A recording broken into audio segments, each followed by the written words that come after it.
Hello বন্ধুরা, কেমন আছেন? আশা করি অনেক ভালো আছেন। তো এই দিক কিন্তু যে বাংলাদেশের ফুটবল খেলা চলে আসছে, তো বাংলাদেশের খেলা কিন্তু আগে আমি ভিডিও করে আপনাদের বলেছিলাম যে ফ্রেন্ডলি ম্যাচ হবে আফগানিস্তানের সাথে। তো আফগানিস্তানের সাথে যে ঢাকা স্টেডিয়ামে ফেলাইছিল, তো সেইখানে কিন্তু বাতিল করে এসেছে ম্যাচটি। তো এখন কিন্তু বাংলাদেশের সাথে কিন্তু নেপালে খেলা হবে। তো এই খেলাটি কখন হবে এবং কখন কোন টাইমে হবে সেই সম্পর্কে কিন্তু আজকে ভিডিওতে বলা হবে। তো বাংলাদেশ বনাম আফগানিস্তান কিন্তু একটা ফ্রেন্ডলি ম্যাচের আয়োজন করা হয়েছিল কিন্তু ঢাকা স্টেডিয়ামে, সেই ম্যাচটি কিন্তু বাতিল করেছে।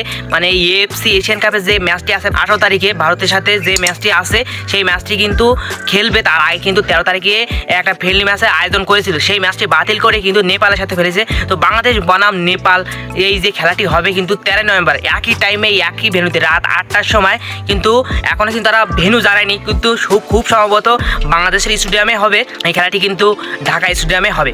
তো ঢাকা স্টেডিয়ামে কিন্তু একই স্টেডিয়ামে ভারত এবং বাংলাদেশ কিন্তু খেলবে যে এএফসি এশিয়ান কাপে। তো এই যে ফ্রেন্ডলি ম্যাচটি 13 নভেম্বরে অনুষ্ঠিত হয়েছে, তো এই নেপালের সাথে তো আফগানিস্তানের সাথে ফেলাইলে আরও ভালো হতো, কারণ আফগানিস্তান কিন্তু শক্তি অনেক এগিয়ে আর নেপাল কিন্তু তারা শক্তি একটু কম। তো যাই হোক, এখন কিন্তু এই বাহুবে কিন্তু এইটাই শেষ পর্যন্ত করেছে যে আফগানিস্তানের সাথে ম্যাচ হবে না, নেপালের সাথে হবে।